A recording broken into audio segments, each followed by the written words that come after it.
Salut les no-life feeders, et comment ça va?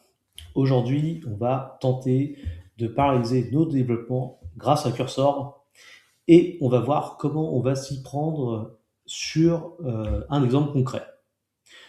Donc ici, je te montre le site que je travaille en local. Donc évidemment, c'est le site Darkwood.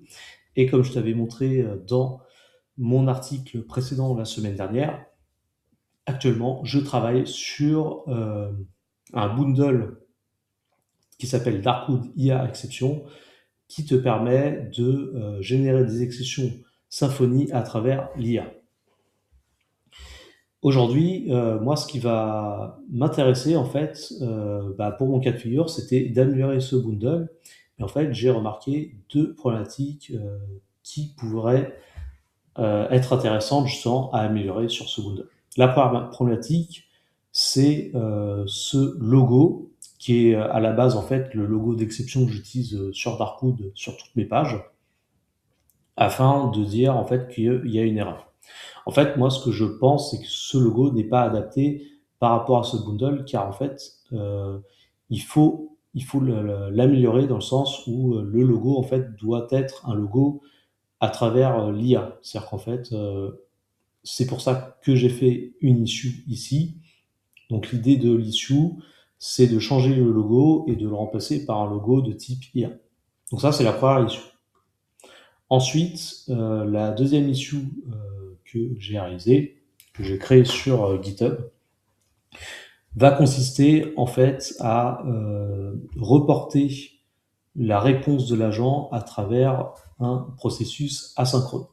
Là, ici, lorsqu'on a une exception Symfony sur typiquement la page Darkwood, et ben en fait, là, j'ai une 500, mais la 500, en fait, elle va être rendue dès lors que l'IA a fini de générer en fait le, l'analyse qu'il a faite de l'exception que je lui ai envoyée. Donc là, en fait, ce qui va m'intéresser, c'est ici, ça serait d'améliorer le rendu de l'exception, non pas en le rendant directement, mais en fait, ça sera d'utiliser Symfony UX ici pour pouvoir en fait le rendre de manière asynchrone et donc du coup d'avoir un report un report délayé de l'exception sur Symfony. Et donc comme ça, en fait, votre exception elle s'affiche tout de suite. C'est-à-dire que vous avez comme comme c'est fait précédemment l'exception Symfony qui pop. Sauf que en fait, l'analyse IA va arriver en asynchrone. Et donc du coup, vous pourrez même voir l'exception se mettre à jour au fur et à mesure de la complétion de l'IA. Donc là, pour l'instant, aujourd'hui, dans notre cas de figure, on va faire quelque chose de simple. Et donc, comment je vais faire pour, pour travailler sur ces deux issues en parallèle avec Cursor? Eh bien, je vais m'inspirer d'un article qui a été écrit par Hubson, qui traite bien d'un système que vous connaissez peut-être qui s'appelle les Git Wordtree. Et comment on utilise les Git Wordtree à travers la parallélisation des agents IA pour le code. Donc, en fait, le principe, vous avez votre propre dépôt Wordtree. Et ce que vous allez faire, en fait, pour paralléliser, donc ici on a deux issues, et en fait ces deux issues, on peut les découper donc, dans deux features différentes. En fait, ce qu'on va faire, c'est que pour le Wordtree, on va créer une feature à travers un Git Wordtree. Donc le Git Wordtree, pour rappel, ça vous permet de faire un clone de votre dépôt courant, sauf qu'en fait, ce dépôt va être dupliqué dans un autre système de fichiers physique, et en fait, il sera rattaché à votre dépôt principal. Et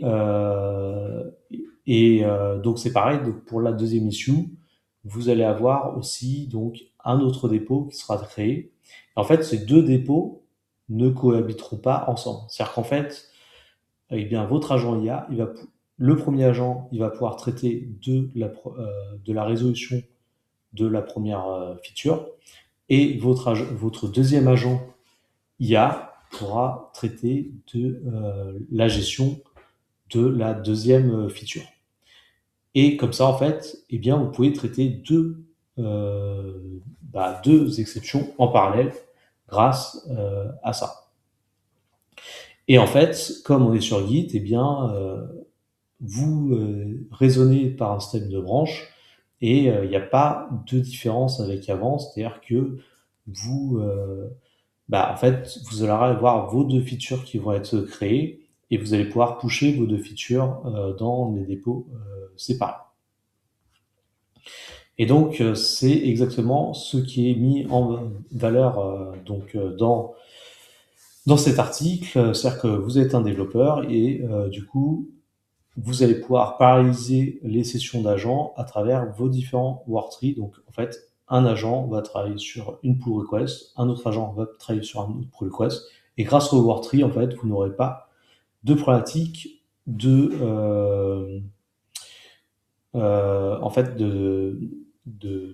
n'aurez pas de problématique de conflit sur vos fichiers, puisqu'en fait, vous allez pouvoir switcher d'une PR à une autre sans que un des deux autres agents rentre en conflit. Donc, c'est pour ça que l'article parle de contexte isolation. Alors, ce qu'il faut voir aussi, c'est que dans ce cas-là, plus vos issues seront séparées, c'est-à-dire que, par exemple, là, ici, je vais travailler sur le logo. Donc là, ici, je vais travailler sur le logo. Et dans l'autre issue, en fait, je vais travailler sur l'affichage asynchrone de la génération de biens. Donc là, en fait, dans ce cas de figure, eh bien, normalement, les deux agents devraient produire du code qui ne rentrera pas en conflit. C'est-à-dire qu'à la fin des deux pull requests, je devrais avoir des modifications donc sur mes deux repositoires Git, mais en fait, j'aurai pas de problématique de conflit entre mes deux repos. Par contre, ce qui aurait pu poser problème, effectivement, c'est si vous aviez deux issues sur le même sujet. Par exemple,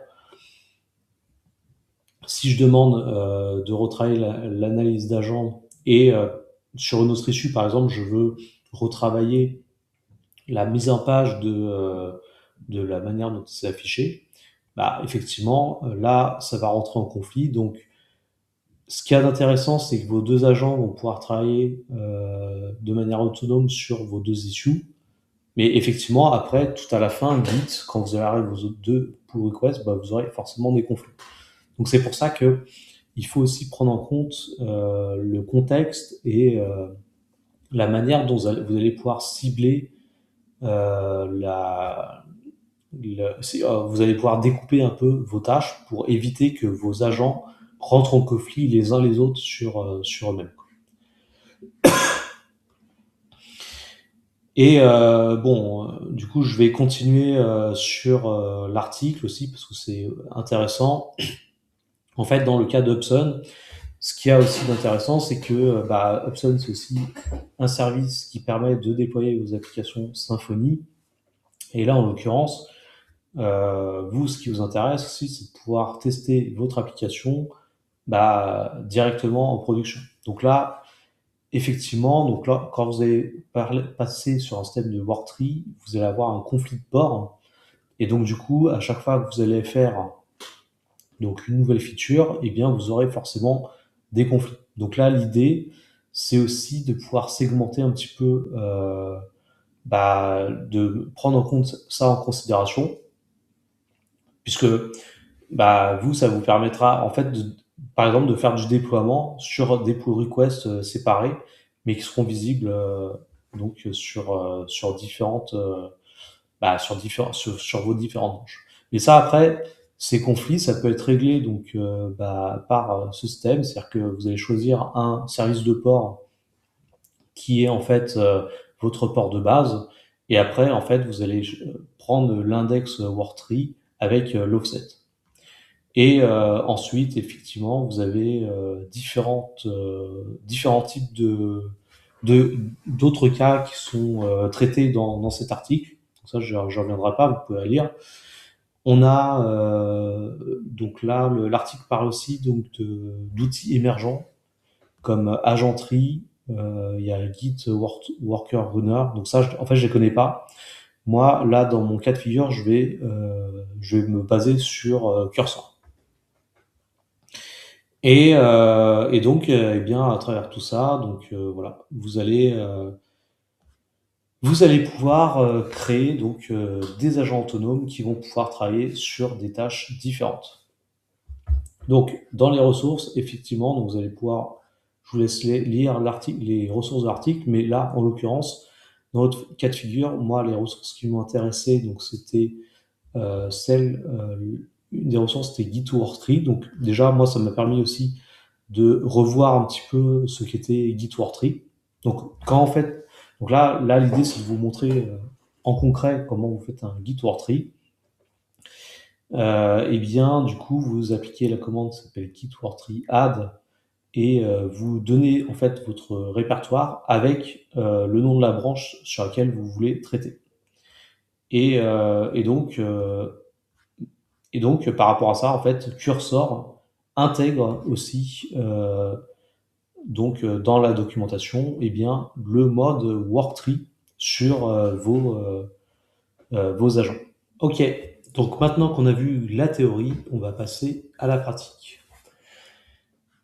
Donc, on est toujours dans notre contexte où on a deux issues, et maintenant on va passer sur Cursor.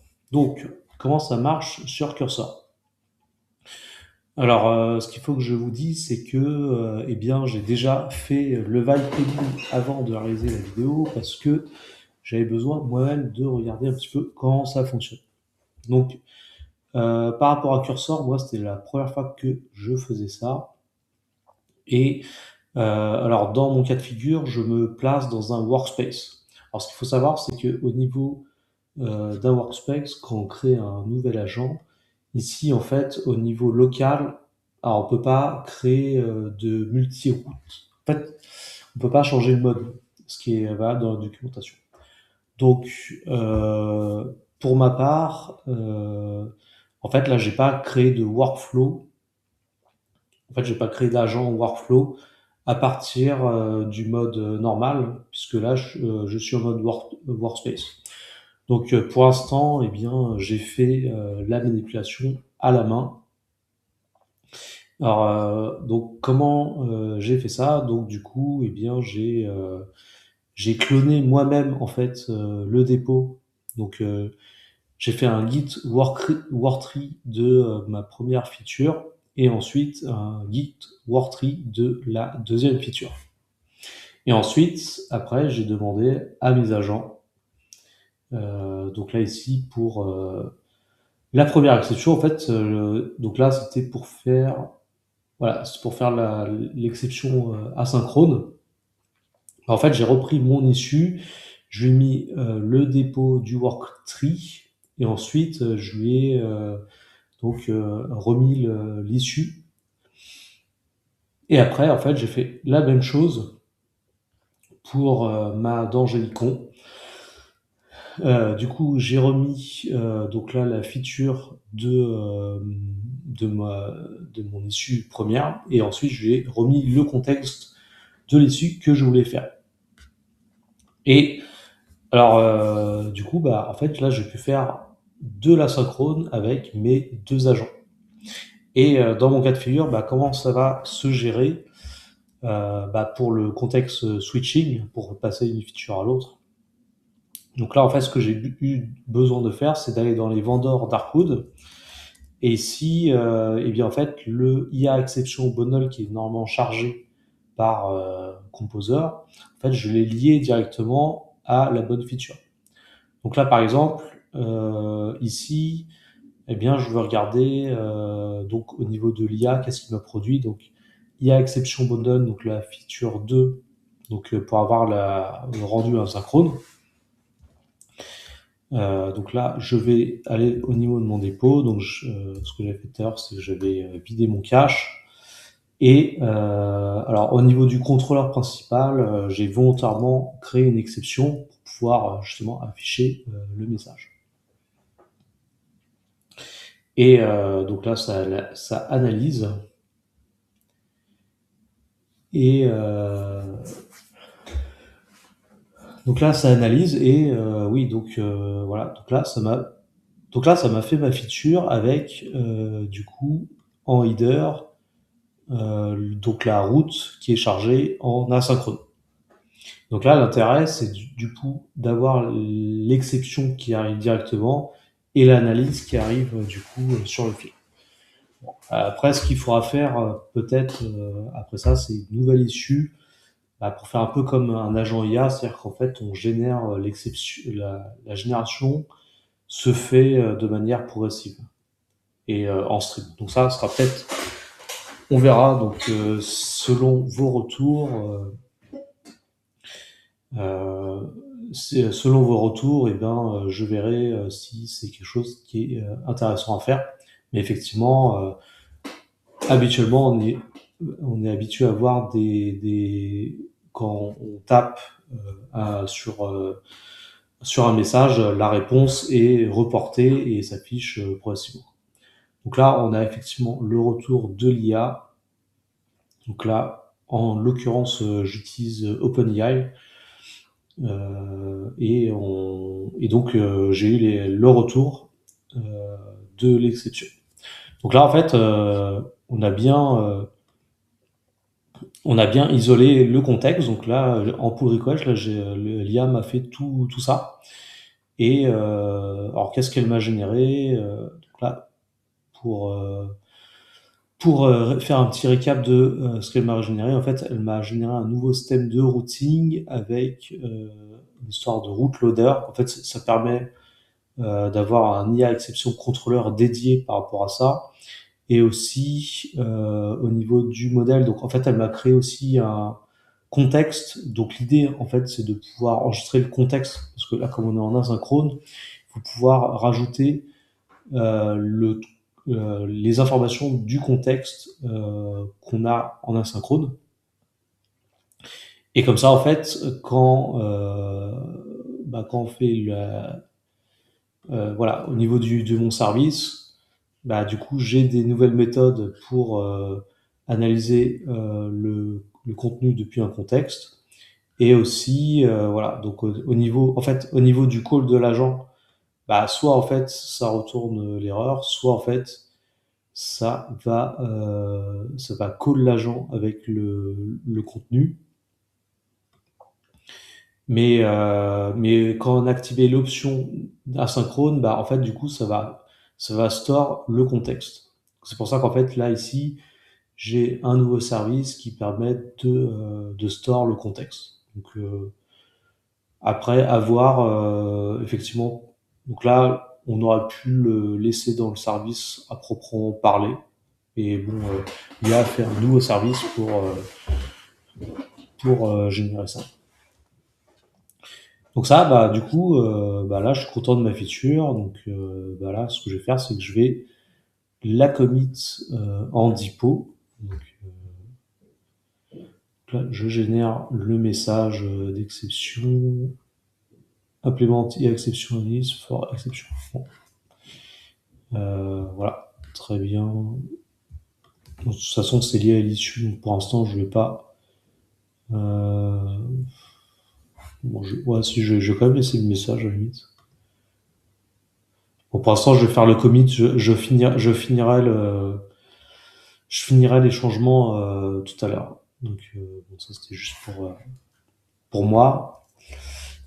Donc là, je vais faire un git push. Voilà. Et donc, eh bien, et en fait, je peux, du coup, dans mon repo, me faire une nouvelle pull request sur, du coup, la deuxième feature à merger. Et donc là, vous voyez, j'ai bien